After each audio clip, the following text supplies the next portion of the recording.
Hello and welcome to my channel. Today I want to talk a little bit about BLM.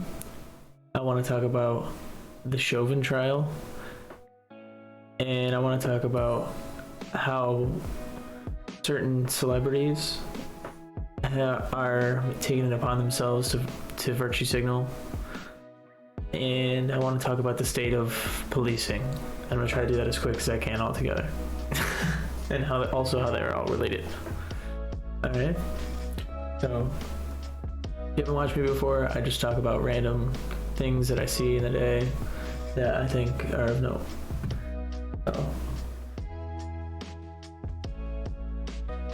So I saw this article that said that Marjorie Taylor Greene compared BLM to the KKK. And reading through this article, I could tell that this article was pretty left biased because they go pretty hard on Marjorie. So, like, this week, Georgia Republican Marjorie Taylor Greene continued her ongoing streak of being absolutely the worst, using the guilty verdict in the Derek Chauvin murder trial to rail against the Black Lives Matter social justice movement, and insist that Chauvin's conviction is less a matter of a careful jurisprudence and more the result of her entirely imagined threat of mob justice. Entirely imagined? They've been burning cities for a couple of years now, feels like. But oh well, at least since last summer. But here's what she actually said. DC is completely dead tonight. People stayed in and were scared to go out because of the fear of riots. Police are everywhere and have riot gear. BLM is the strongest terrorist threat in our country.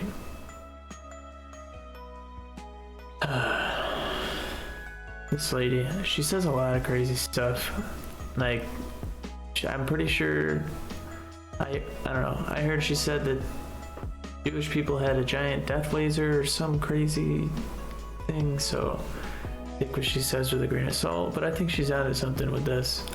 And I'm gonna just let you hear for yourself what she says, just because she's a lot more rational than this completely left-leaning source is portraying her. And probably the same goes for the Jewish death lasers. So in a minute, but do you think that there's any way they didn't have a clue of what was actually going on in the real world, or do you think that it all played a massive role? Well, I'm very glad you asked me this question. I tweeted about this last night. This is in reference to the Showman trial. The response on Twitter from the people that aren't very fond of me is I got called a racist nonstop for, here was my statement. I said that after a year, almost a year of these Antifa, BLM, domestic terrorist riots all over the country where they've burned cities, they've looted businesses, attacked innocent people, even killed people like retired police officer David Dorn. They've attacked federal monuments, federal buildings, taken over police precincts. And then you have a United States Congresswoman show up in town and basically threaten the jury and tell them that she's demanding a guilty verdict. You have her tell the crowd, the mob, the unruly crowd that has been breaking the law, telling them, break curfew, stay in the streets. That's what I was saying about Maxine. And really the question is, what is more confrontational than what we have seen this past year? When all of that is happening and you're a regular person and you got selected, you got picked to serve on this jury, this wasn't something you signed up for. I personally believe, and this is what I tweeted, that there was no way that we could see anything but a guilty verdict. Depending, regardless of what was presented during the trial. I agree. There was so much pressure there. It was unreal. And then to have the president back her up, and then to have the Speaker of the House, Nancy Pelosi, back up Maxine Waters. Yeah, they didn't even censure her. This is mob rule. This is not law. This is mob not rule for court. sure. This is not justice, so to speak. And I'm not even talking about the verdict. I'm just talking about the fact that BLM has become the most powerful domestic terrorist organization inside the United States, and they are fully supported all the way into Congress and into the White House. I think she has a little bit of merit there with all the destruction that's been going on for the past year. But I just wanted to pull up the definition of terrorism so we can all agree on the same term. That terrorism is the use of violent acts to frighten the people in an area as a way of trying to achieve a political goal. That is like exactly what is going on. And if you don't believe me, here's the juror herself. I was concerned for my safety to a point, depending on, we hadn't heard any facts or anything yet. So depending on which way it went, I felt like some people, you can't please everybody all the time. So I felt certain groups might feel certain ways. So I was a little concerned about that. She was even more explicit in an interview with a local reporter, saying that I felt. So you see what I'm saying? Like, the people on that jury were scared. That woman literally had to drive through riots to get to the courthouse. So like, to say that it doesn't have an effect on the outcome of the trial is kind of ignorant. I don't know. But then you have good old LeBron goes and friggin' posts this tweet after the last police shooting over in Columbus of that poor girl. But Ma'Khia Bryant.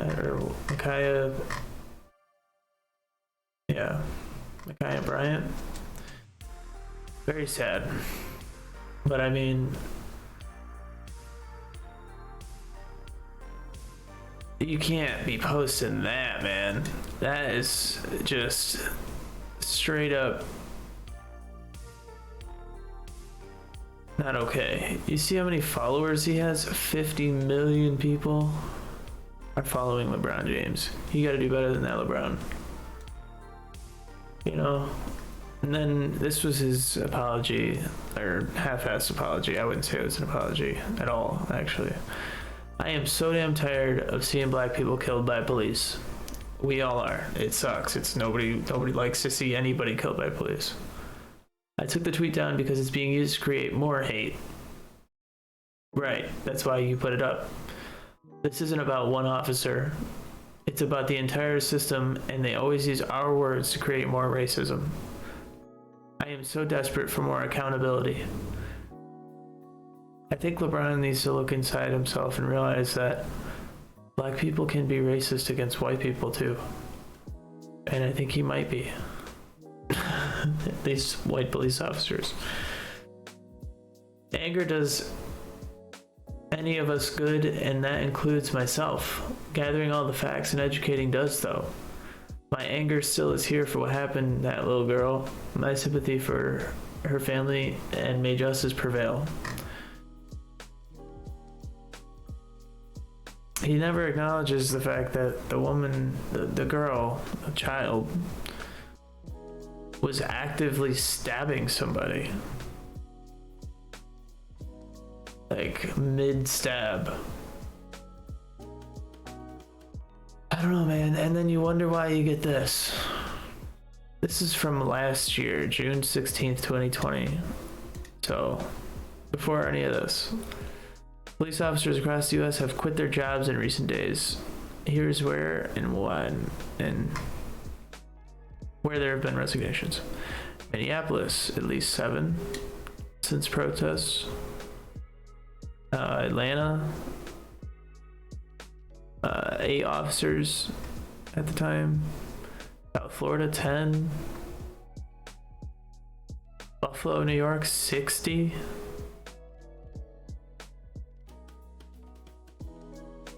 Wow. So people don't want to be cops right now. And this is a article from just 3 days ago, April 23rd. Police officers are retiring and quitting at record levels. Police officers across the country are retiring and quitting at record levels. The Las Vegas Metropolitan Police Department, for example, saw retirements increase by 37% in 2020, but they claim the rise isn't related to the push for police forms across the country. Right, it's because of the riots. Like, it's right there in front of you. Just admit it. It's because of the riots.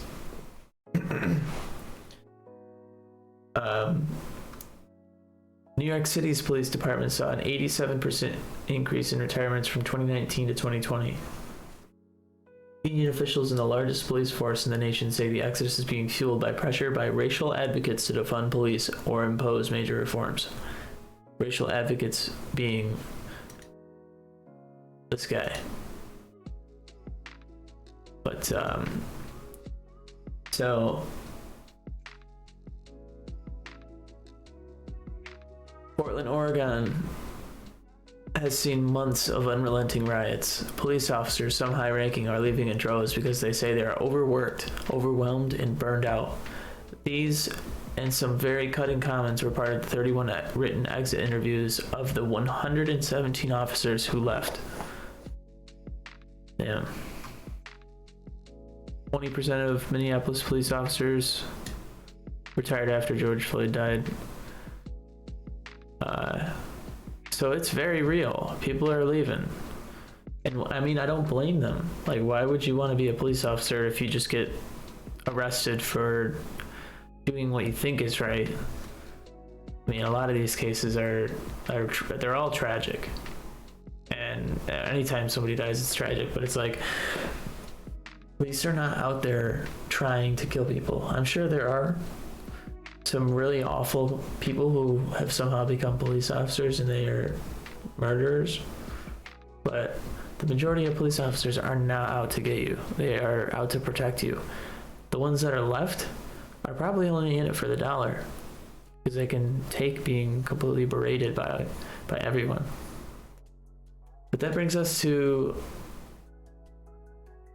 the most recent tragedy. Andrew Brown was killed the other day in North Carolina, and there's some outrage over the body cam footage being released. They're gonna release the body cam footage, but they want to like blur the image of the police officers that were involved, and I wonder why. Because you have people like on Twitter with 50 million followers doxing Columbus officers after that footage was released. So why on earth would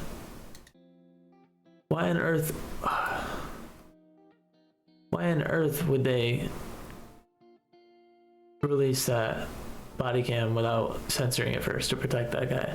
Like, even if he is guilty, he still deserves like a fair trial. You can't do a trial by public jury, like public opinion. I don't know. What do you think? Do you think LeBron has a right to post those kind of tweets? To post this, you're next, accountability, or should he be held accountable for that? I think he should be, like, at least suspended from Twitter. I mean, if not, like, suspended from the NBA.